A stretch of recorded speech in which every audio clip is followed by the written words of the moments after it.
buenas tardes y creo que buenas noches. Me parece que también hay algunos invitados de Europa, me pareció escuchar. Así que bueno, buenas tardes y buenas noches a todos y a todas a esta presentación, una nueva presentación, la segunda en el año de la serie Piqué, en este formato, en este nuevo formato que nos trajo también la pandemia aparejada. Tenemos el gusto hoy de presentar el libro, el título, la publicación número 20 de la colección Tiqué.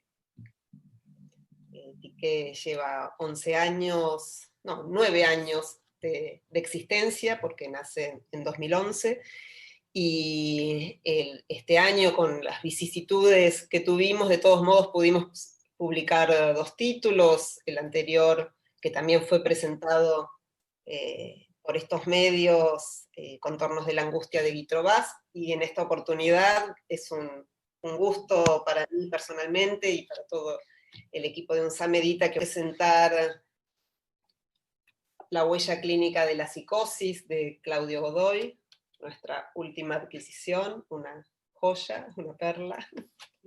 Contamos con la presencia para comentar, para conversar con el autor, con Claudio Godoy, que por supuesto está acá presente. Tenemos también el gusto, el placer de contar con un invitado de lujo, Emilio Baschetto, que va a conversar con Claudio. Bueno, le voy a dar la palabra rápidamente a Flavia Costa para que se presente y salude a todos ustedes. Muchísimas gracias, Damasia, muchísimas gracias a todos por estar acá. Es un gusto enorme esta combinación que nos hemos acostumbrado, pero tan rara, entre lo doméstico, lo profesional, y bueno, y el enorme placer también de dar a conocer un título más en papel, que también para este año parece raro, pero bueno, para nosotros es un orgullo tener todo este volumen acá. También me encanta ver que somos muchos, más de 115 personas acá, y personas de Bolivia, de Guatemala, de Colombia, de Perú, de México, de España, de la Argentina, de distintas provincias. Realmente es una hermosa sorpresa. Agradezco muchísimo a Damasia, bueno, ella ya nombró a todo el equipo nuestro, pero bueno, y particularmente a Claudio Godoy, al autor, a quien aprovecho para felicitar en este mismo momento, a Osvaldo Delgado, que es el que hizo el prólogo, el autor del prólogo, que también es autor de la propia colección, y en este momento también a Emilio Baschetto, que es quien va a comentar el libro. Les agradezco especialmente entonces a ellos estar acá, son quienes van a contarles a ustedes de qué trata, hacer algún tipo de evaluación, y bueno, ojalá sea muy productivo y lo disfruten como lo disfrutamos nosotros cuando trabajamos con el original. Bueno, gracias. Te doy la palabra a Claudio, si te parece. Bien, bueno, sí, Claudio, previamente decir, Claudio Godoy es psicoanalista, es miembro de la Escuela de Orientación Lacaniana y de la Asociación Mundial de Psicoanálisis. Por supuesto es autor de nuestra colección en este momento, y estamos para ello en esta oportunidad. Él es docente en la UBA, también es docente en la UNSAM, en la maestría en clínica psicoanalítica del ICDEVA y UNSAM, es doctor en psicología, ha publicado, por supuesto, tiene artículos y publicaciones en diferentes medios, y en esta oportunidad va a conversar con él respecto de este libro, que es una joya, y que bueno, yo podría decir algunas cosas, pero prefiero que lo haga, que comience el invitado, que es Emilio Baschetto. Emilio Baschetto es psicoanalista, es también médico y psiquiatra, es doctor en medicina, es también miembro de la Escuela de la Orientación Lacaniana y de la Asociación Mundial de Psicoanálisis, y es docente en la Facultad de Medicina en la UBA, también es autor de varios libros, tiene un premio, no recuerdo quién le da el premio, pero tiene un premio importante por uno de sus últimos títulos.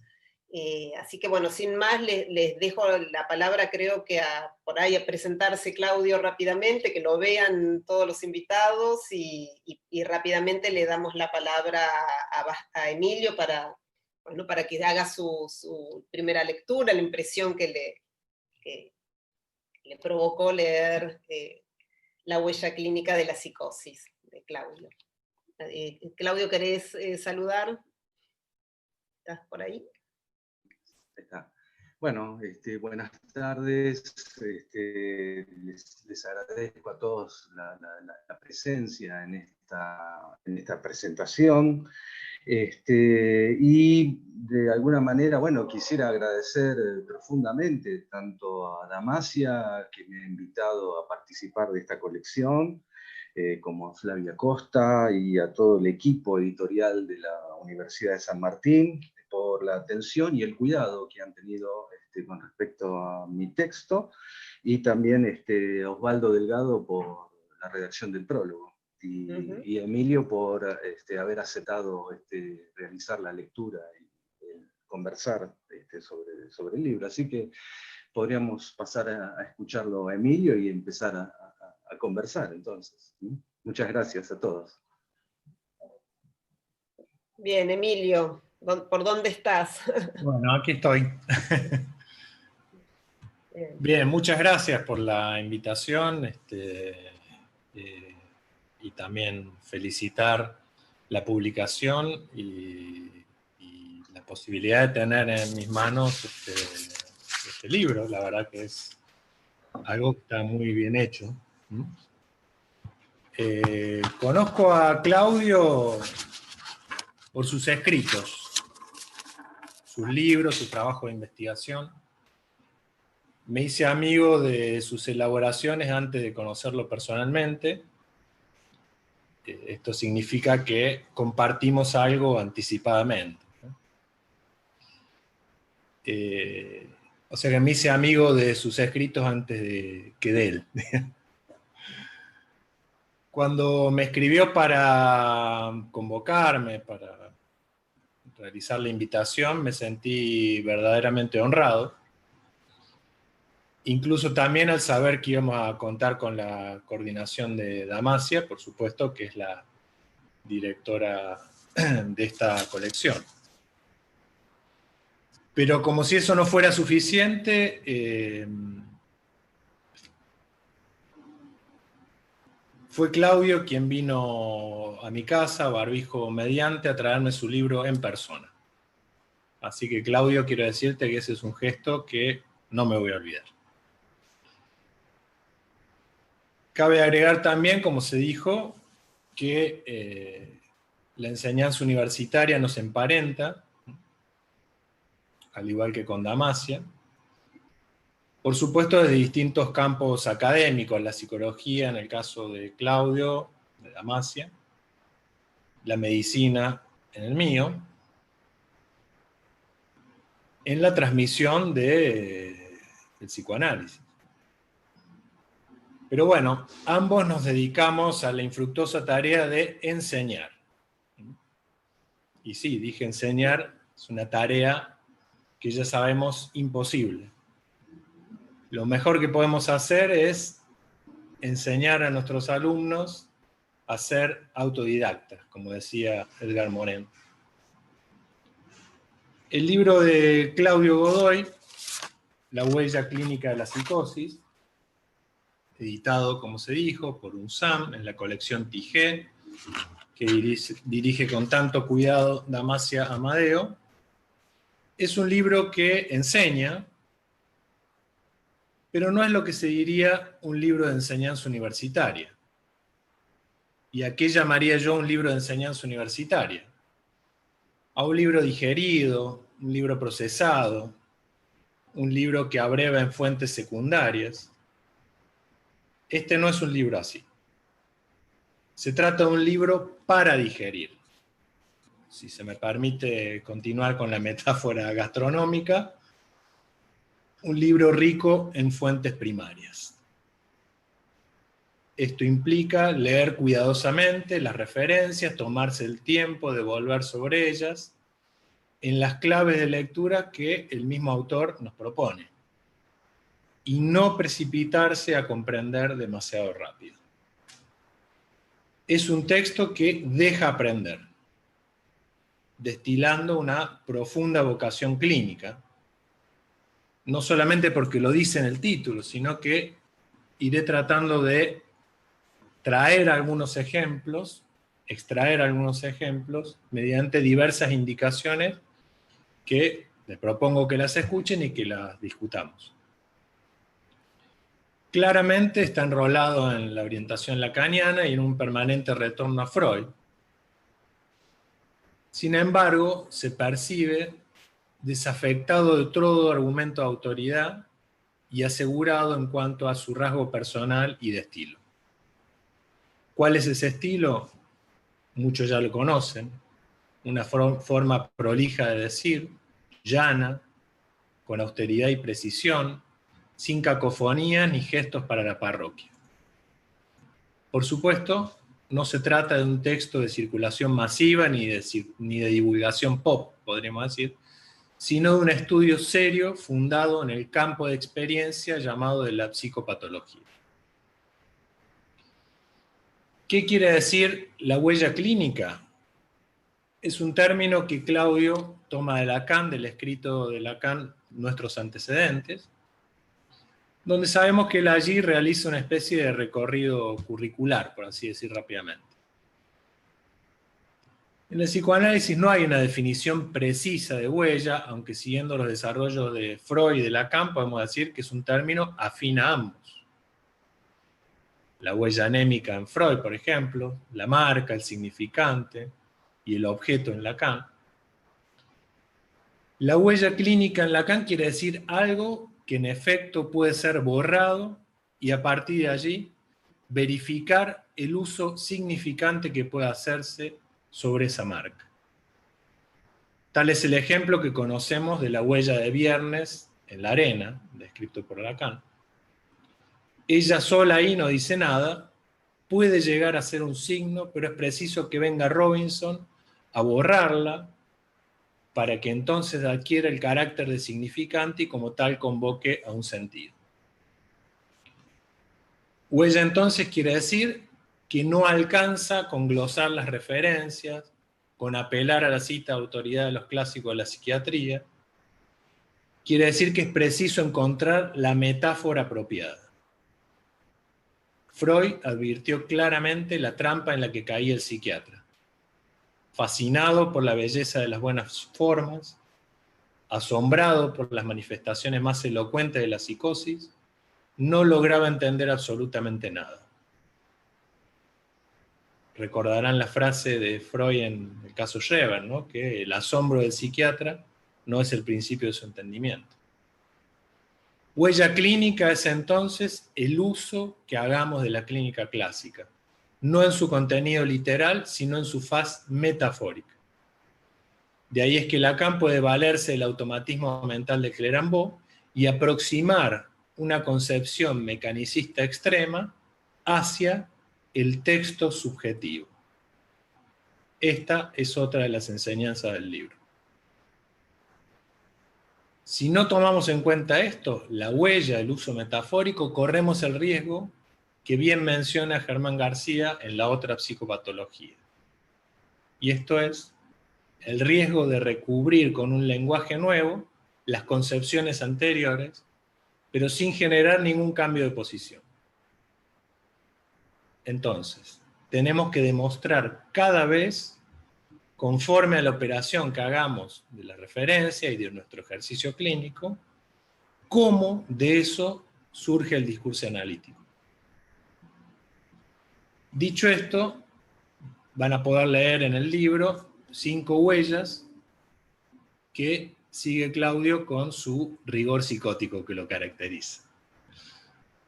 La paranoia, los lazos delirantes de a dos o de varios, las psicosis ordinarias o actuales, la enfermedad de la mentalidad y la alucinación leída desde los trabajos de Merleau-Ponty, cuestión que acertadamente, dice el autor, puede leerse como una adenda a la cuestión preliminar.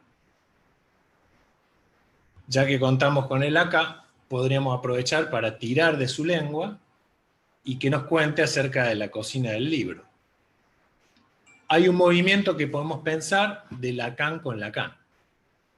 Por ejemplo, cómo puede localizar elementos esbozados en el Lacan psiquiatra 40 años después en la formalización de los nudos.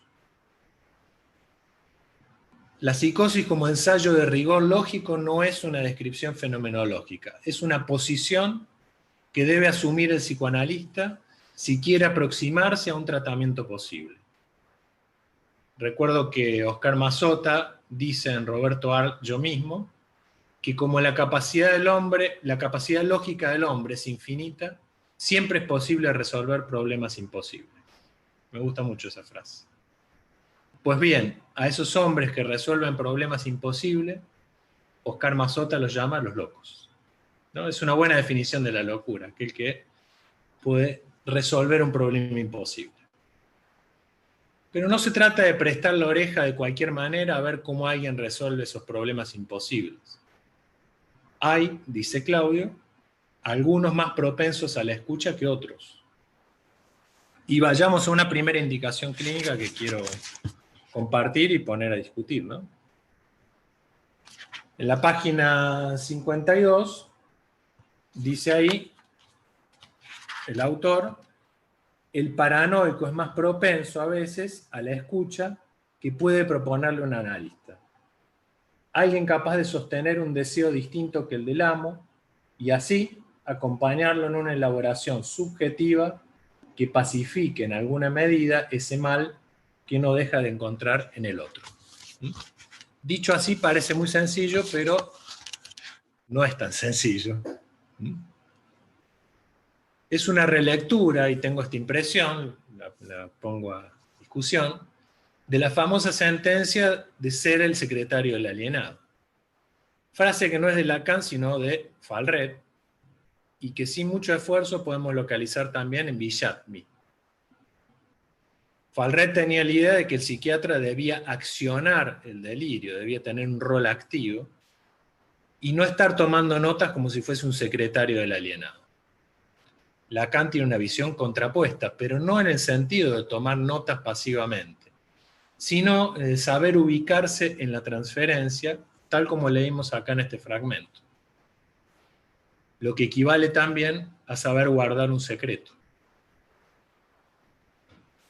Precisamente hay que destacar aquí, en otra de las huellas clínicas dejadas por la enseñanza de Lacan, la referencia que se da en el seminario 23 a Lucía, la hija de Joyce, y al señor Primó, que a la sazón resulta ser el nombre de uno de los enfermos presentado por Lacan en ese dispositivo clásico denominado la enseñanza de la presentación de enfermos.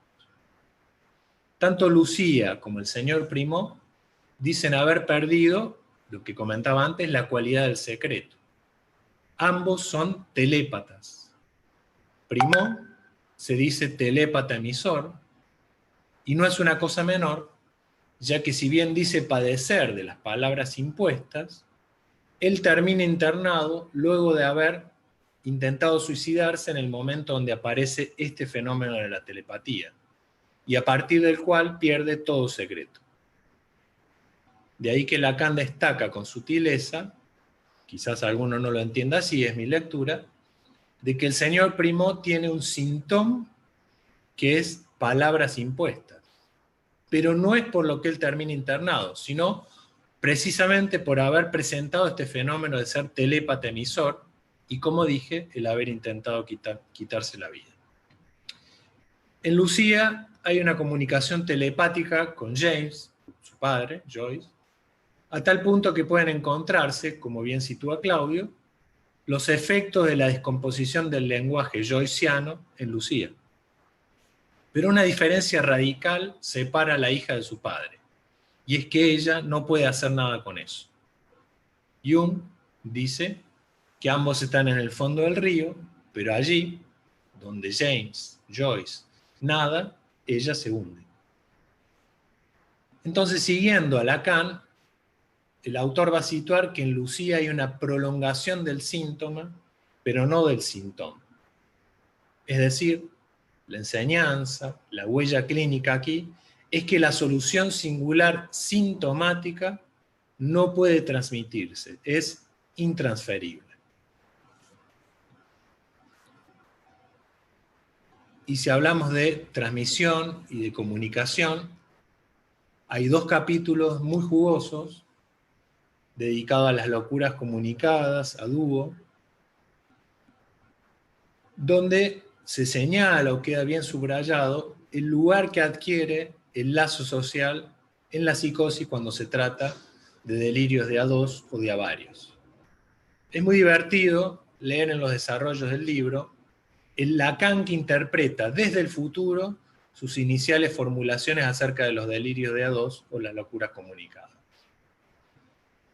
Hay, como dije, un recorrido monográfico muy exhaustivo en el segundo y tercer capítulo, hasta poner de relieve el caso resonante de las hermanas Papin y de la pareja madre-hija del caso de la injuria, denominado rápidamente Marrana, que se encuentra tanto en el seminario 3 como en la cuestión preliminar.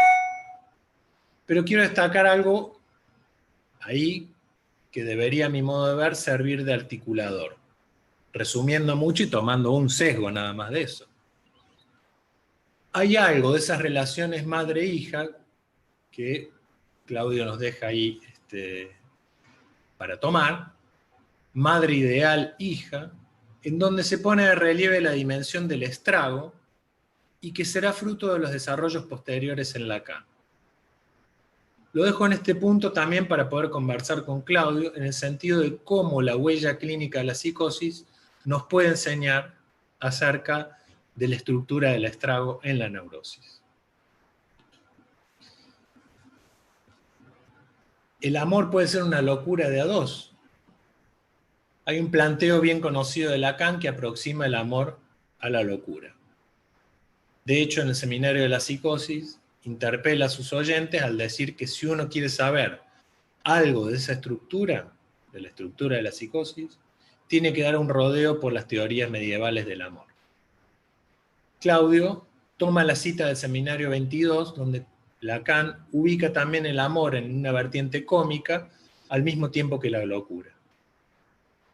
Luego de haber tirado sobre el paño semejante investigación sobre los delirios a dúo, concluye él también, cómicamente, vamos a decir, de que el amor sería una locura de a dos. Ciertamente, hasta uno podría argumentar con Blanchot que la comunidad de amantes, el verdadero mundo de los amantes, como también lo llama, implica no un lazo social, sino más bien el relajamiento de todo vínculo social y el olvido del mundo, como dice el autor. Pero veamos el tema de la creencia y el amor. Al fin y al cabo, el amor se funda en una creencia. Pero ¿qué pasa con la psicosis? En la psicosis más bien se trata de la increencia, de lo que Freud llamaba el Versagen des Glaubens. Bien, vayamos a una nueva indicación clínica. En la página 108 dice Claudio: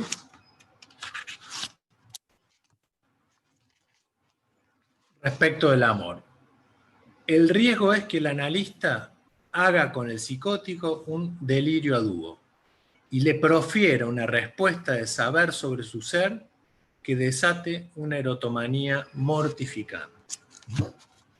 Es decir, en tanto que el problema no es la creencia, sino la certeza, hay que saber muy bien dónde tiene que situarse el analista en la transferencia en la psicosis, cosa que no está esclarecida por Lacan. Es algo que cada vez tenemos que ir construyendo y para eso estas publicaciones nos sirven. El zigzagueo del sujeto. Existe un capítulo, como mencioné antes, respecto del programa de la psicosis ordinaria y las psicosis actuales. La huella clínica extraída en función de dicho programa de investigación está sacada de los aportes psicopatológicos de algunos autores que captaron, sin prejuicio, las formas subclínicas de la psicosis. Esto no tiene como finalidad el poder arribar únicamente a un diagnóstico acerca de la envoltura formal del síntoma, sino cómo eso ha sido invertido en un modo de funcionamiento. Las formas de defensa que logran ser tan efectivamente sutiles que muchas veces pasan desapercibidas. Por ejemplo, las formas pseudo-obsesivas que operan, como dice Jacques-Alain Miller, al modo de una armadura. Esto da cuenta de suplencia, parches o tapones que el autor nos ayuda a despejar con fineza clínica. Vayamos aquí a una nueva indicación.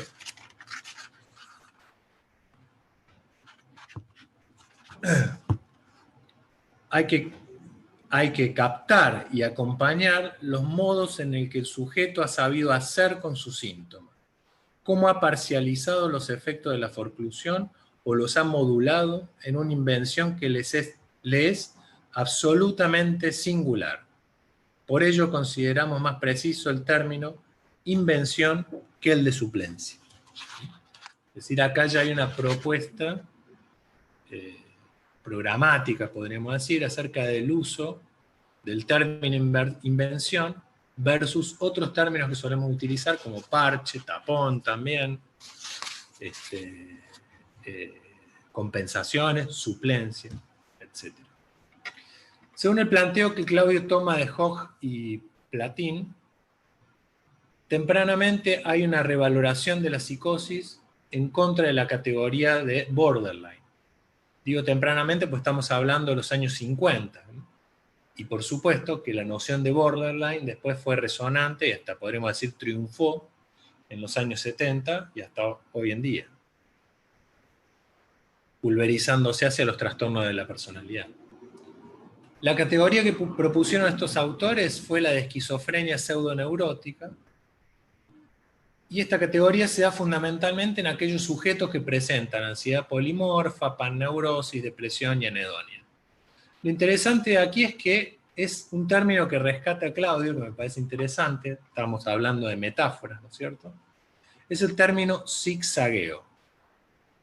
Estos autores ubican el zigzagueo en la línea de la realidad, en lo que ellos denominaron la micropsicosis. Todo lo que después van a desarrollar otros autores como episodios micropsicóticos y demás. Pero nuevamente nos vemos acá en el rescate de la clínica en su valor metafórico.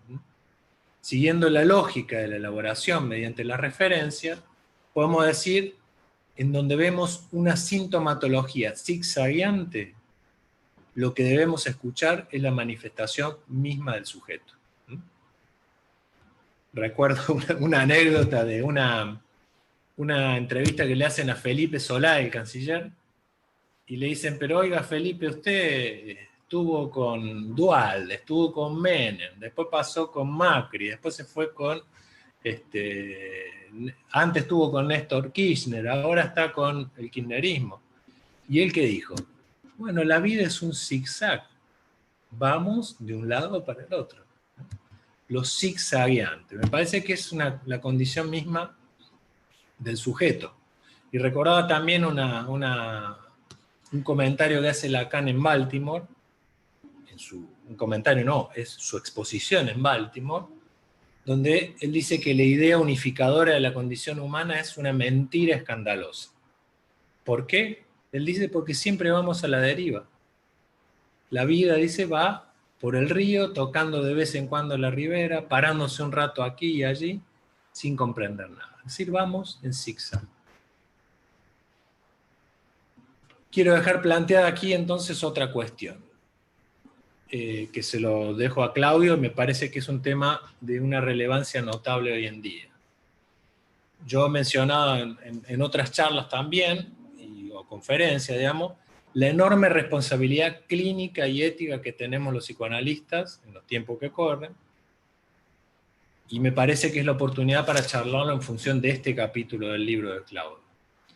Hay una promoción actual de los síndromes subclínicos de la psicosis en el campo psiquiátrico, que lejos de ser beneficioso, comienza a tornarse prácticamente peligroso. Me refiero a la difusión del síndrome de riesgo de psicosis, o lo que en el DSM se llama, DSM-5, el último DSM, se llama síndrome de psicosis atenuada o atenuado. Esto está llevando a intervenir a la psiquiatría en un campo que nunca antes lo hizo, que es el campo preventivo. Esto es, tratar preventivamente un cuadro o las manifestaciones subclínicas para evitar el desarrollo futuro del cuadro clínico, ¿sí? Lo que sería la guerra preventiva, los americanos, ¿no? Tomando de alguna manera las elaboraciones que presenta Claudio en este capítulo, y algunas más que hemos tenido oportunidad de conversar con él a propósito de mi libro, me parece que los psicoanalistas tenemos que tomar una clara posición. Porque dos aspectos se resaltan aquí, tienen mucho que ver con el programa de la psicosis ordinaria. Por un lado, la cuestión del diagnóstico de signos absolutamente discretos sobre un fondo pseudoneurótico, y por otro lado, acompañando a estos, los modos de funcionamiento de suplencia. El DSM-5 y la psiquiatría actual poseen ambas fallas. El diagnóstico de psicosis atenuada tiene un bajo nivel de confiabilidad, como dicen el mismo DSM, ¿no? Y no contempla algo que los mismos estudios psiquiátricos han demostrado, que es que la mayoría de los pacientes que poseen este síndrome nunca van a desarrollar una psicosis completa. Es decir, lo que a nosotros nos interesa es que se las arreglan muy bien como para no desencadenarse. Entonces, yo comento esto no en términos teóricos ni nada, sino que yo mismo lo he denunciado en mi libro y con nombre y apellido quiénes son las personas que en nuestro país, en la Puna Jujeña, están haciendo investigaciones con personas que no hablan su misma lengua, es decir, hablan quechua, con el objeto de tratarlos preventivamente. Es decir, acá tenemos que tener una clara posición. Y me parece que estas publicaciones sirven para eso también. Por último, voy a dejar para la conversación después si surge lo de la alucinación, pero me interesaba rescatar el trabajo que hace Claudio sobre el escritor Fernando Pessoa, leído bajo la lupa de aquello que Lacan enuncia en una presentación de enfermos como enfermedad de la mentalidad. Como muchos saben, la enfermedad de la mentalidad es aquello que se encuentra en las antípodas de la paranoia. Esto quiere decir un sujeto que no cuenta con el nudo de la personalidad, es decir, que carece absolutamente de consistencia.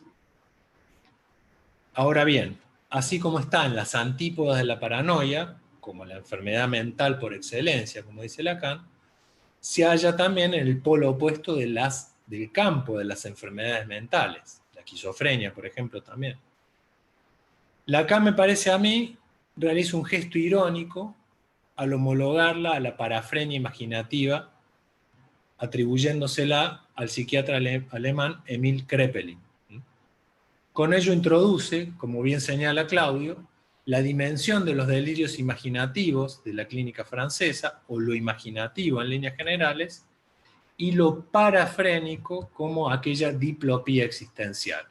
Es decir, rápidamente, alguien que pueda hacer una vida más o menos ambiente, como dice Lacan, ser un loco ambiente, pasando mínimamente desapercibido en una forma bifronte, digamos así. Pessoa es mencionado aquí a título de una locura discreta o equilibrada, pero con una solución extraordinaria. Solución que no hallamos en el paciente citado a propósito de la presentación de enfermos, llamado el caso Brigitte, ¿no? Que es aquella mujer calificada como de una enfermedad del semblante, ¿no? Esta enfermedad de la mentalidad. Es decir, alguien que carece de consistencia. Pessoa tiene algo de esto, pero Claudio rescata muy bien un término que es afín al autor, es afín a la pluma del autor, y que es todo un ejercicio autoterapéutico, y que nos puede ayudar, al fin y al cabo, a pensar algunas salidas posibles para sujetos que padecen este tipo de sufrimiento. Esa respuesta que viene de la pluma del autor es la mentalización. La mentalización. ¿Qué es esto? Es la posibilidad de darse una vida. Un nombre, por ejemplo, multiplicando sus heterónimos, y una escritura donde el esfuerzo de creación queda anudado no solo en una forma poética, sino también irónica. Esta es la quinta y última indicación clínica, y no voy a seguir más, donde la mentalización podría ser una respuesta, ¿no? Desde el punto de vista de Claudio. Y lo que yo quiero preguntarle también, y si podemos trabajar o conversar al respecto, es si la mentalización podría ser una manera para el sujeto de proveerse de un sentimiento de vida, o de lo que Lacan llamaba el sentimiento de la vida. Dejo aquí, bueno, agradecerles la invitación a Damasia, al equipo editorial y a Claudio, de corazón, su gesto inolvidable para mí. Antes de darle la palabra a Claudio, que seguramente no estoy segura que va a coincidir con lo que voy a decir ahora. Claudio conoce mejor que nadie el libro porque él lo ha escrito. Yo lo leí muchísimas veces porque lo he trabajado, lo he editado, he colaborado en la edición.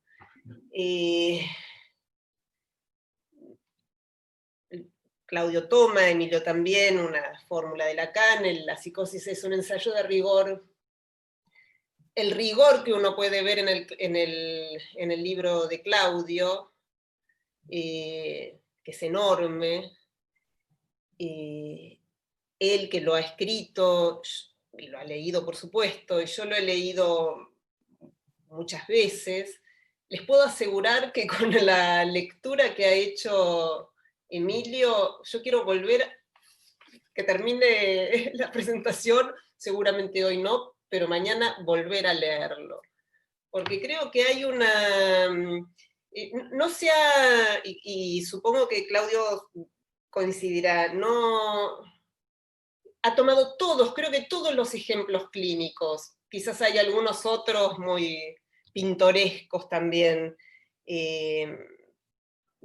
dos hermanos, en las locuras de a varios o de a dos, otra madre e hija, un matrimonio, pero ha seguido toda la línea de las 5 huellas, como bien lo destaca, con un rigor que me resulta asombroso y que agradezco, por supuesto, y que supongo también que todos los que estamos aquí escuchando estamos asombrados, pero toda esa lectura que hace Emilio está en el libro de Claudio.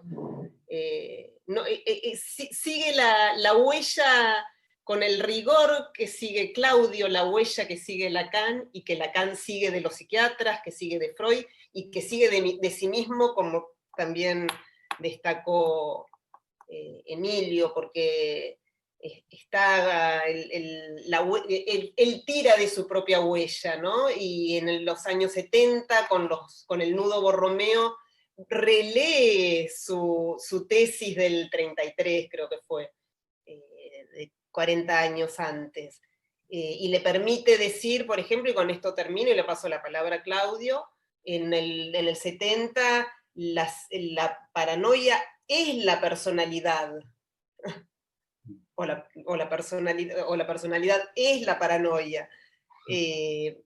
Cuando él había hecho su tesis de la paranoia y sus relaciones con la personalidad. Es la personalidad.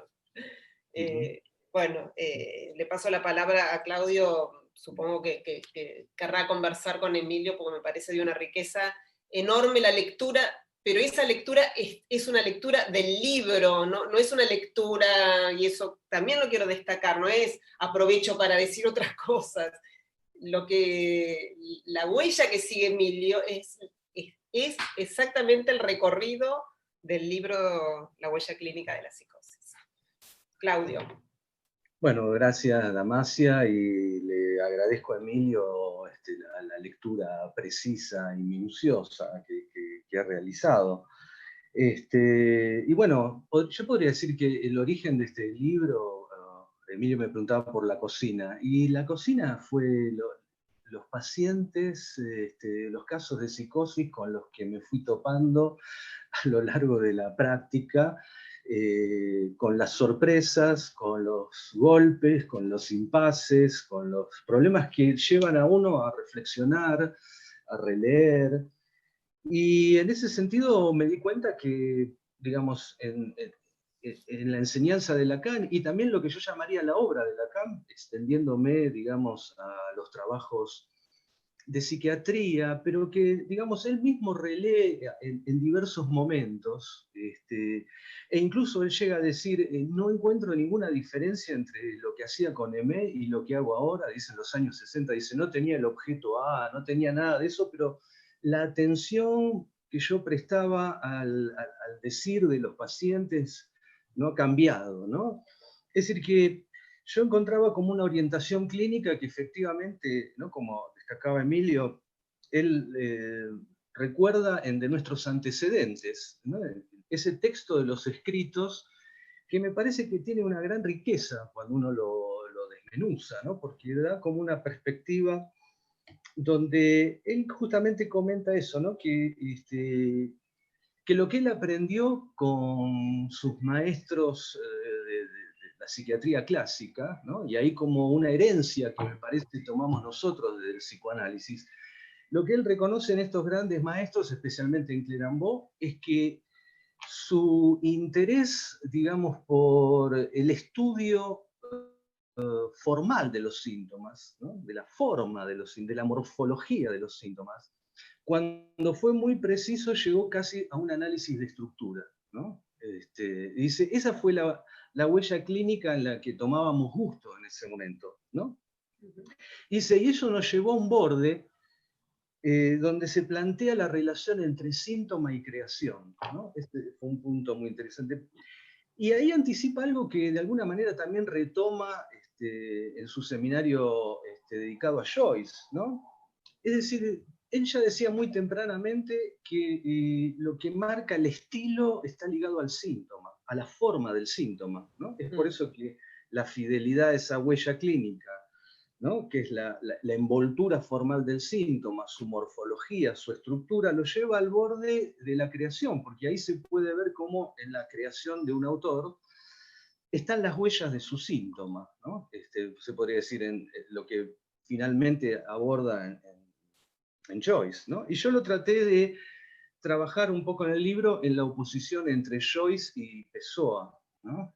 Y al mismo tiempo un contrapunto con la paranoia, donde uno puede encontrar al final de la enseñanza de Lacan la utilización de estos términos que son extraños, podríamos decir, al Lacan clásico, ¿no?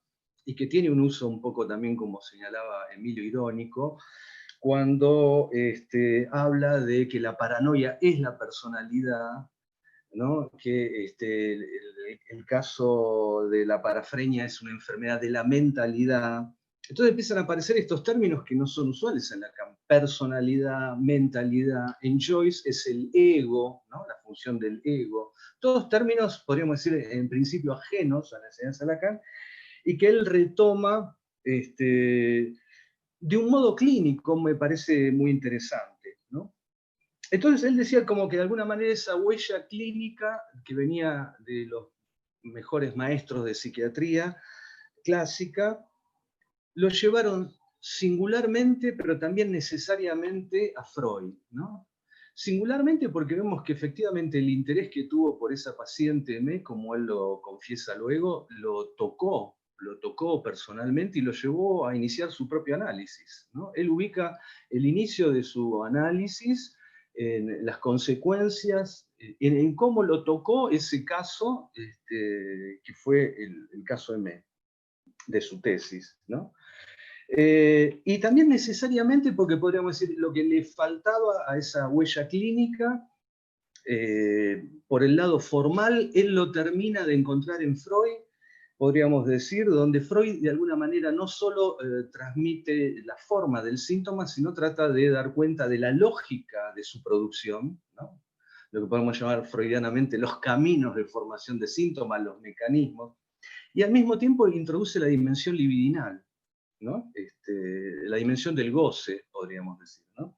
Es decir, que de alguna manera yo creo que Lacan supo conectar lo mejor de la psiquiatría clásica, como un análisis morfológico, estructural, que él relee con su teoría del lenguaje y del significante y demás, y la lógica de los mecanismos freudianos y la dimensión del sujeto del goce. Es decir, que de alguna manera supo articular esas dos perspectivas. Y de alguna manera lo que me interesó a mí es ver cómo dentro de Lacan se releían algunos de estos problemas que venían de la psiquiatría clásica, ¿no? Por ejemplo, cómo él releyó el problema de la paranoia que es central en toda la elaboración de Lacan, y de Freud también, podríamos decir, el psicoanálisis porque nos permite pensar la lógica del delirio, la relación del sujeto con el otro, ¿no? Entonces, de alguna manera, yo traté de reconstruir cómo la teoría de la paranoia se va desplegando en Lacan en distintos momentos y cómo él va releyendo también los pasos anteriores, y donde evidentemente en toda su elaboración tiene un lugar central el registro de lo imaginario en sus sucesivas reformulaciones hasta llegar a la propuesta del, podemos decir, del nudo trébol con que intenta escribirlo en el seminario 23. Pero también había toda una etapa que yo encontraba como muy interesante, que se da entre la tesis y el seminario 3, podríamos decir, de Lacan, donde a través de un montón de trabajos nos quedan vestigios de lo que él llamó los cursos que dio, especialmente dentro del grupo La Evolución Psiquiatrique de aquellos años, que era el grupo, podríamos decir, más progresista de los psiquiatras jóvenes franceses de la época, lo que llamó el conocimiento paranoico, y toda una teoría, podríamos decir, de la psicosis que aparece esbozada, por ejemplo, en el texto de los complejos familiares y algunos otros de los años 40, donde aparece, por ejemplo, el tema de los momentos fecundos, del delirio, que anticipa mucho de lo que va a ser después la reelaboración posterior, ¿no? Después, la otra perspectiva que yo encontraba como muy importante en el recorrido y en la elaboración de Lacan sobre la psicosis, y que me llamó la atención por la constancia y la reiteración de esta cuestión, fue el tema de los delirios a dúo, ¿no? Ya que efectivamente uno puede encontrar cómo esto está presente y citado también en los trabajos clásicos de psiquiatría, desde su tesis, pero también un trabajo que me pareció muy rico del año 1931 sobre lo que llama locuras simultáneas, cómo esto es retomado en los complejos familiares con, podríamos decir, lo que sería un antecedente de la teoría de la forclusión del significante nombre del padre, pero que ahí llamaba del núcleo descompletado, ¿no? Porque él ubicaba los casos donde no opera, ahí lo llamaba la imago paterna, ¿no? En la imago paterna él ya ubicaba en la función paterna algo que implicaba una cierta regulación, ¿no? Y que en general todos los casos que él aborda de delirio a dúo, en muchos casos son casos de madre-hija, ¿no? Un poco para lo que señalaba también Emilio, ¿no? Que efectivamente permite releer el tema de los estragos en la relación madre-hija, pero especialmente cuando no hay un elemento tercero mediador, ¿no? Y fundamentalmente se ve que, por ejemplo, esa problemática se retoma en el, ¿no? Como lo comentaba Emilio, en la alucinación marrana, ¿no? El seminario 3, en la cuestión preliminar a todo tratamiento posible de la psicosis, pero también en el interés de cómo podían darse distintas relaciones entre sujetos delirantes o paranoicos, como lo introduce enigmáticamente, yo diría, en el seminario 23, ¿no? Como una posibilidad de que varios sujetos puedan armar como un tipo de lazo, de grupo, ¿no? A través de los cuales se localiza una especie de mal común y se establece una forma de protección en ese sentido, que nos permite pensar, bueno, tanto sectas o grupos delirantes. Me parece que hay una cuestión a investigar y a desarrollar ahí, ¿no? Que yo dejo un poco como esbozado en ese punto. Pero podemos ver que el tema de cómo se pueden dar ese tipo de vínculos atraviesa en distintos momentos la enseñanza y la elaboración de Lacan sobre la psicosis en general. Después el otro punto, efectivamente, ¿no? Que planteaba Emilio, y que es este debate que siempre de alguna manera retorna, ¿no? Sobre las estructuras clínicas, los borderline, ¿no? Lo que no sería neurótico, lo que no sería psicótico, la discusión si el caso de Joyce es una psicosis o no es una psicosis, ¿no? O también el caso, yo me detengo ahí fundamentalmente también en el caso célebre de Freud, que es el hombre de los lobos, ¿no? Que ha tenido todo tipo de diagnósticos, ¿no? Kraepelin lo diagnosticó como una melancolía, Freud como una fobia infantil que se resuelve en una neurosis obsesiva con un síntoma intestinal de tipo conversivo, y finalmente Rumba Bruby con una paranoia de transferencia después de la de Freud, ¿no? O sea, tenemos un poco todo ese polimorfismo clínico, ¿no? Y tomaba un texto de Agnès Laslo que ella señala muy bien, ¿no? Que si uno se detiene en detalle, ¿no? Ni la fobia infantil del hombre de los lobos es una fobia, ni la neurosis obsesiva es una neurosis obsesiva como la del hombre de las ratas, ¿no? Es decir que, y bueno, y trataba un poco de ver cómo todo eso generó distintas discusiones, ¿no? A lo largo del psicoanálisis post-freudiano, y también cómo Lacan releyó muchas de esas cuestiones, ¿no? Cuando, por ejemplo, también introducía la idea de la peripsicosis, ¿no? En el seminario 3, por ejemplo, ¿no? Pero es cierto que hay una diferencia, me parece fundamental, que señalaba Emilio, ¿no? Entre ese modo en que el DSM y la psiquiatría contemporánea trata de prevenir, ¿no?, los desencadenamientos psicóticos, haciendo una intervención, podríamos llamarla de tipo agresiva, o farmacológica, o legitimar formas de intervención.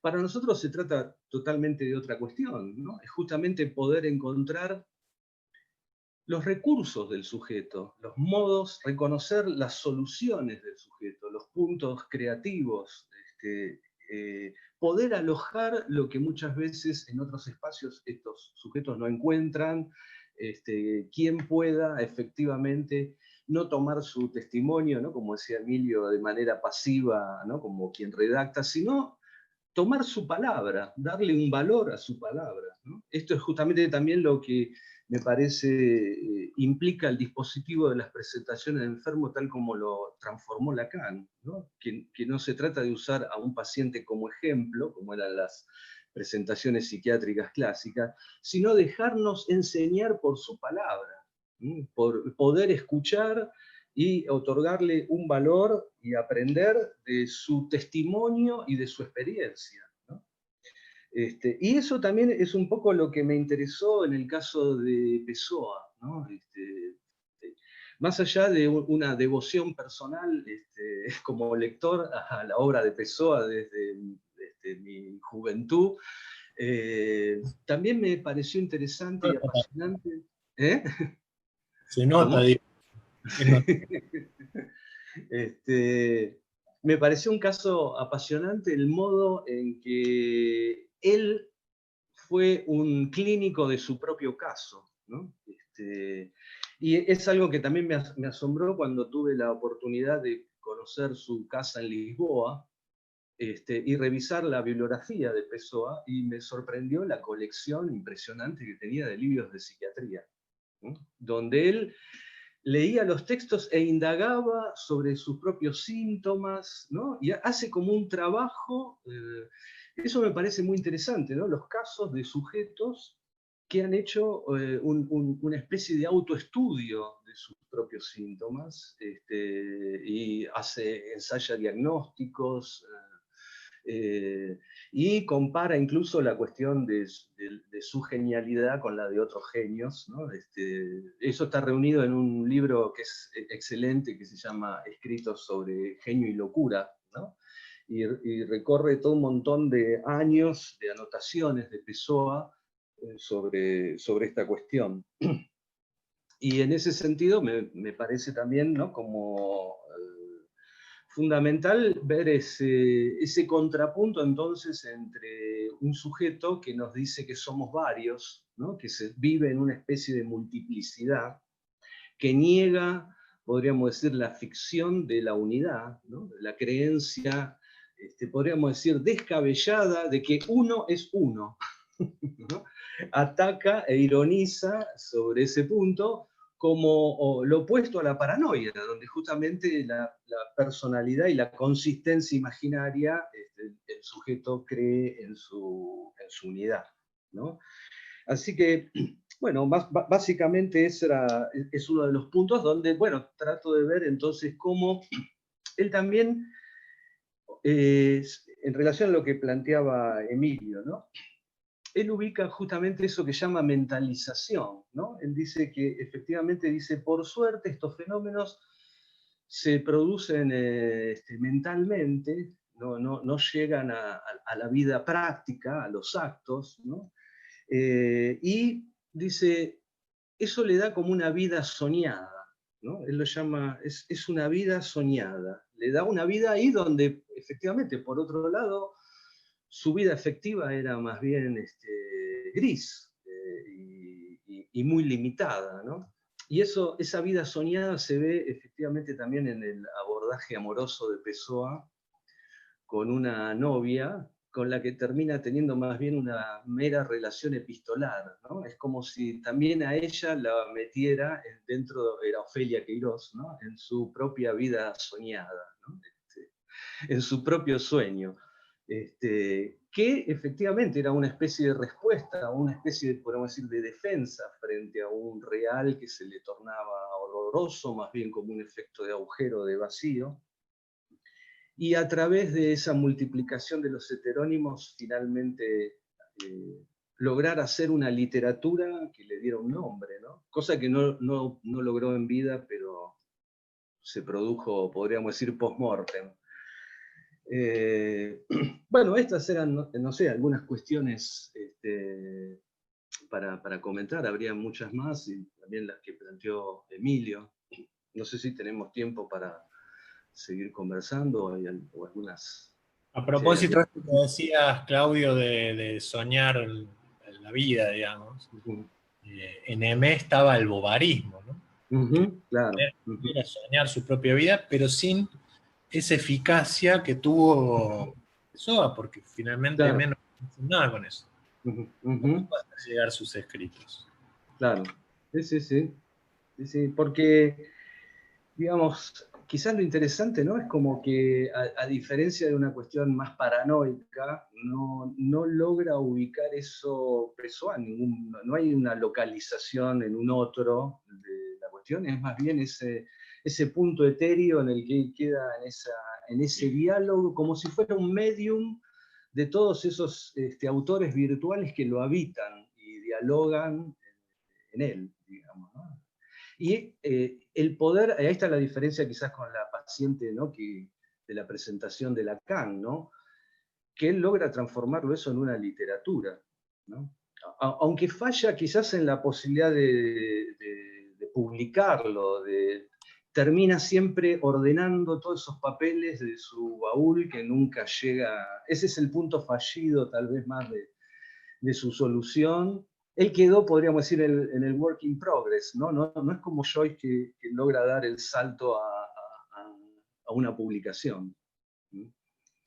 Si les parece, tenemos 10 minutos para conversar. Les voy a leer algunos chats, pero antes también decirles a todos aquellos que les puedan interesar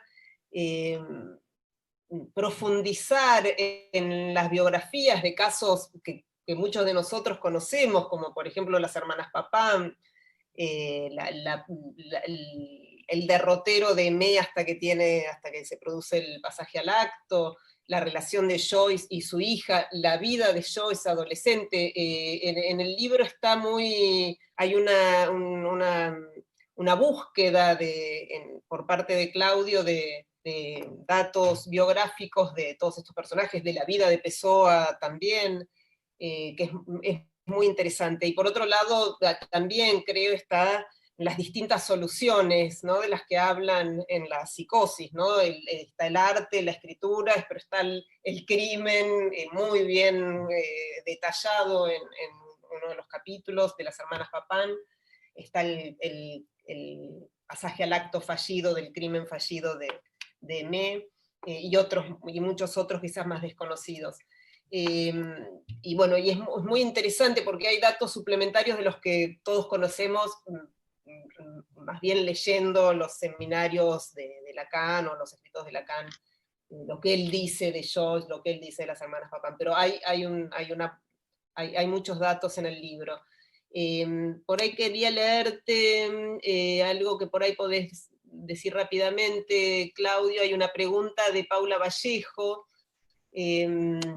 porque Emilio habla, y vos lo tratás en el libro, pone el acento, Emilio, en el estrago madre-hija, en la psicosis, que se ve claramente está en el caso de Me, está en casos de figuras más desconocidas, y cómo ese estrago podría iluminar el estrago de la relación madre-hija en la neurosis. Yo creo, y esto me lo permito decirlo yo, a mí me gustó mucho ese aspecto que vos traes en el libro, Claudio, porque creo que se abusa en nuestro medio del estrago madre-hija, ¿no? Que siempre hay estrago madre-hija en la neurosis, cuando creo que vos mostrás muy bien cómo el estrago madre-hija es por sobre todo en la psicosis, y vos lo decís muy bien respecto de la falla de la función paterna. Pero creo que se abusa demasiado, gusta demasiado ver estragos maternos un poco en las vidas normales de las que somos madres o hijas también. Bueno, me pareció que podías por ahí decir en 5 minutos, Claudio, y terminando.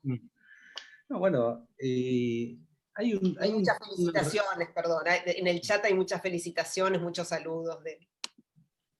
No, bueno, digamos que hay una relación del estrago con lo femenino, ¿no? Que tiene distintas variantes, ¿no? Cuando Lacan define qué es una mujer para un hombre, dice es un síntoma, que dice que es un hombre para una mujer, dice, bueno, quizás algo peor que un síntoma, un estrago, ¿no?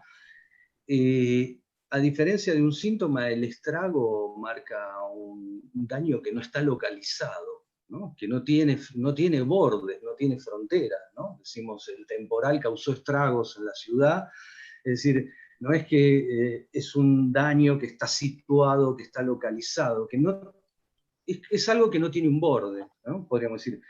Lacan me parece que efectivamente empezó estudiando esto claramente en casos de psicosis, ¿no? Lo encontramos en el caso de Me, lo encontramos en el caso de las hermanas Papin, lo encontramos en un texto que yo rescato ahí de 1931 de Lacan, que se llama Locuras simultáneas, donde son 2 casos de madre-hija, psicóticas, y aparece claramente también expresado casi en estos términos, bueno, en los complejos familiares, y retomado en Seminario 3 y Cuestión Preliminar con la alucinación marrana, ¿no? Donde de nuevo plantea que es una relación madre-hija que vive en aislamiento, porque él ahí ubicaba dos características que son muy interesantes. Entonces, lo que llamaba grupo familiar descompletado, que yo lo pongo como una especie de antecedente un poco lejano, pero antecedente del problema de la forclusión, ¿no? O sea, Lacan le va a llevar un trabajo precisar que no se trata de lo imaginario, de la imago, de la presencia real o no del padre, sino de la función, el nombre del padre, como la formaliza después, y el aislamiento social, ¿no? Es decir, que eso, decía él, encuentra como un elemento que favorece, ¿no? esa cuestión. Es decir, cuando no hay algo que, podríamos decir, marque un cierto punto de límite o de terceridad, ¿no? Es decir, que en ese sentido, y es por eso que en el caso de la alucinación marrana, el desencadenamiento queda ligado a la irrupción de lo que llama el elemento masculino en esa dupla en aislamiento bajo la forma del amante de una vecina con la que ella se cruza y siente esa injuria que le retorna, ¿no? Es decir, que ahí me parece que, bueno, entonces hay como un antecedente de ese tema y que efectivamente podemos pensar que hay estragos en la psicosis, hay estragos en la neurosis, hay estragos en los seres hablantes, y en particular, podríamos decir, en esa relación que lo femenino tiene a veces en un más allá del límite, ¿no? Que es lo que Lacan me parece aborda después en sus fórmulas de la sexuación, ¿no? Yo acá en este libro no abordé esa perspectiva, sí, más que nada el antecedente en cómo él lo piensa en la psicosis y cómo de alguna manera ese grupo, lo que él empezó trabajando como ese grupo familiar descompletado, lo va poniendo en la pista de lo que va a ser luego la función del significante nombre del padre, ¿no? Años después, ¿no? Es decir, en líneas generales, a mí me interesó ver, más allá del estudio que hacemos usualmente, de distinguir distintos momentos de Lacan, ¿no? Ver también como ciertos recorridos, ciertas trayectorias de problemas que sí van mutando a medida en que se reformulan conceptualmente, pero también muestran una cierta constancia de un camino que él va bordeando y de ciertas preguntas que se va haciendo sobre la psicosis, ¿no? Eso sería básicamente, para decirlo resumidamente, ¿no? la idea. Creo que Hugo Freda quiere saludarte, Claudio y Emilio, No. me parece que se desmutió. Bien, bien. Sí, es verdad que quería. En principio porque, queridos amigos, ustedes tuvieron la virtud de hacerme acordar de algo. Participé activamente en la discusión de Agnès Aflalo, Miller, Lorán y toda una banda que estamos ahí en un seminario sobre si era psicótico o no el hombre de los lobos. Y el final de todo es que todos tenían razón. No había uno que puede decir que está loco lo que dice, pero elige la palabra esa. Yo creo que el hombre de los lobos era un loco. Entonces mi pregunta, podría desarrollar eso que quiero decir. Para vos, Claudio, amé particularmente tu libro y felicito públicamente la presentación que hizo Emilio. Brillante. Y tu libro. Bien. ¿Cuál es la diferencia entre un psicótico y un loco? Sí. Vos sabés que el loco es parte de... camina por la calle. Ese está más loco que una cabra. Tiene otros nombres, el piantao. Ya sé que estás piantao. Podemos hacerle también a Emilio, acá está un libro de Emilio Bacheto, Ser loco sin estar loco. Claro. Exactamente. Hacemos un poquito de propaganda también. Totalmente. Y me parece fundamental la diferencia entre el loco y el psicótico. Totalmente. Y que no debe confundirse el loco con lo que después fue esta nueva forma de la psicosis ordinaria. Son 3 categorías clínicas muy precisas. Y mi pregunta iba hacia eso. O sea, ¿cómo vos nos podrás enseñar a ser más precisos en esas categorías? Porque uno lo resuelve rápido con el término de psicosis ordinaria. O sea, Lacan no tiró ese término ahí, Miller también, para resolver el problema, sino para amplificarlo. O sea, la psicosis ordinaria sería una universalización de la psicosis. Cada uno es un poco psicótico, pero un loco no es lo mismo que un psicótico. Tal vez Pessoa, que también conozco y admiro, sea un loco, no un psicótico. Es que Joyce era un psicótico. Dudo. ¿Por qué? Porque voy a ser muy... Los psicóticos están en el hospital psiquiátrico. Los locos andan por la calle. No sé si es una característica clínica mayor, pero mis años de experiencia me hacen pensar que me gustaría saber vos qué pensás de esas 2 categorías. El loco y el psicótico. Porque el loco entró en el mundo simbólico, el psicótico no. ¿De acuerdo? Sí. Bien. Cuento cómo lo pienso yo, ¿no? Sí, claro. Coincido en las diferencias, ¿no? Porque también hay sujetos psicóticos que antes del desencadenamiento son para nada locos, y el caso Schreber mismo, ¿no? Schreber mismo tiene antes de su desencadenamiento, podríamos decir, no fue loco para nada, no tuvo ninguna, al contrario, Exactamente, no era loco. hay sujetos psicóticos, ¿no? Que funcionan perfectamente, y hay neuróticos que están muy locos, hay momentos de locuras neuróticas, hay locuras histéricas. Me parece que no hay que hacerlos coincidir, y justamente me parece que el modo en que Lacan lo resuelve en el caso de Joyce, ¿no? Es justamente por los modos de reparar los lapsus del anudamiento. Es decir, que eso justamente hace que Joyce no tenga ningún desencadenamiento psicótico, que tenga una solución que no tiene la hija, y que haya una solución a través, y eso me parece importante, a través de una producción creativa, donde crea con su síntoma, y por esa creación se transforma en otra cosa. Y eso hace que no haya ninguna psicosis clínica ni ninguna manifestación estrictamente en ese sentido, lo cual no quiere decir que no tuviera fenómenos, que no hubiera algo de la palabra que se le impone de un modo distinto a tal vez también a un sujeto neurótico, por ejemplo, ¿no? Es decir que creo que efectivamente hay maneras de psicosis que no se corresponden con un desencadenamiento clínico. Y podríamos pensarlo como distinguir también lo estructural de lo clínico, en ese sentido, y de las soluciones que el sujeto puede poner en juego en ese aspecto, ¿no? Pero es cierto que yo, por ejemplo, no equiparo psicosis y locura, ¿no? Creo que un poco el título también y el trabajo de Emilio, no sé cómo lo pensás vos, Emilio, pero me parece que va en esta línea de diferenciar.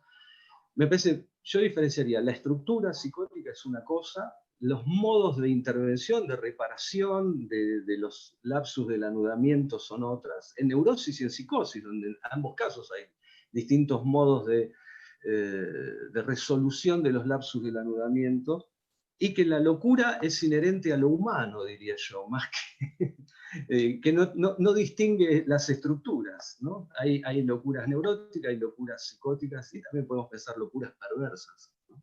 El libro es muy útil, bueno, abunda, y Emilio lo destacó, y vos también, Claudio, en las locuras, en el contagio, en la transmisión de la locura, en la locura de a dos, en la locura entre varios. Y creo, a mí me pareció, leyéndolo durante este año, una vez publicado, me pareció que así como es un rastreo de la historia, de cómo Lacan siguió la huella de la psicosis, de la psiquiatría, etc., es muy contemporáneo, ¿no? Porque esas masas de paranoicos que vos, o de psicóticos, de paranoicos creo que vos hablás, esos anudamientos, cuando uno ve a veces, ¿no?, la sociedad en estos momentos tan locos, por otro lado, por lo inesperados, ¿no?, de la pandemia y todas sus reacciones, las distintas reacciones de la sociedad, me parece que hay ahí también, y me sumo a esta distinción que hay que hacer entre psicosis y locura, y la psicosis clínica, etcétera, ¿no? Y cuando ya se pierde la distinción estructural para pasar a toda una continuidad. Pero creo que es muy útil también para pensar esta época, ¿no? Cuando uno ve esas grandes manifestaciones, que uno, ¿no?, todo tipo de ideas delirantes, las nuestras también, las de cada uno también pueden llegar a serlo, pero son tan variadas respecto de, por ejemplo, del virus, las soluciones del virus, etc., que me recordó mucho esas masas de paranoicos de las que vos hablas, Claudio. Bueno, vamos a tener que ir cerrando porque tenemos Zoom hasta las 8, y agradecerles a todos, Emilio, Claudio, todos los participantes. Hay muchos saludos, hay muchas felicitaciones, hubo más de 120 creo que 125 personas escuchando esta conversación, esta presentación, que es muy rica como tal la conversación, ¿no? Va más allá del libro, y eso es realmente muy, muy impresionante, pero creo que el libro La huella clínica de la psicosis de Claudio Godoy es imperdible, que hay que leerlo realmente. Es un lujo, es una joya, es una clase magistral también de tu recorrido, ¿no, Claudio? Siguiendo esas huellas. Les agradezco enormemente, Emilio, tu lectura fantástica, ¿no? Y a todos los presentes. Y creo que, no sé, a mí me dio la impresión de que da ganas de leerlo después de escucharlos, que da muchas ganas de leerlos a aquellos que no lo leyeron, y yo lo voy a volver a leer. Coincido con eso, es un libro que entusiasma y que... Sí, es maravilloso, es una porque hay que releerlo una y otra vez. No por la densidad, sino más bien por lo fructífero que es. Entonces podemos extraer muchas consecuencias de ahí, incluso consecuencias clínicas, por eso mencionaba eso, algunos puntos, ¿no es cierto? Pero es muy interesante en eso, así que le agradezco a Claudio, soy un ferviente lector de él, pero además en este libro en particular compendia sus mejores elaboraciones, así que gracias y gracias por la invitación. Coincido. Bien, bueno, a todos los que están presentes, ahí los invitamos a las jornadas generales del CEP, que son mañana, miércoles, jueves y viernes. Hay una, si se quieren inscribir, ahí en el chat un mail, son de 11 a 12, miércoles, jueves y viernes, va a ser de gran interés, hay invitados también de lujo, los esperamos también a ese evento. Muchísimas gracias, Emilio, muchísimas gracias, Claudio, muchísimas gracias, Flavia, la gente de la editorial que están ahí, Natalie, Malena, Julieta, y a todos los presentes por haber estado en esta presentación de la serie Tiqué para el libro La huella clínica de la psicosis de Claudio Godoy. Bueno, gracias Damasia, gracias Flavia, y gracias a Emilio. Yo también soy un lector de Emilio y aprecio mucho sus trabajos y los recomiendo a todos. Por supuesto. Hasta pronto. Bueno, gracias una vez más. Hasta la próxima. Ojalá la próxima sea presencial. Esperemos. Gracias. Esperemos que sí, gracias por estar. Desmutiemos a todos, así saludan así. Que siempre es lindo. ¡Bravo! ¡Bravo! ¡Bravo! Muchas gracias. Muy bueno. Bravo. Gracias. Bravo. Bravo. Gracias. Bravo. Felicitaciones. Chao. Gracias. Chao, Claudio. Hasta pronto.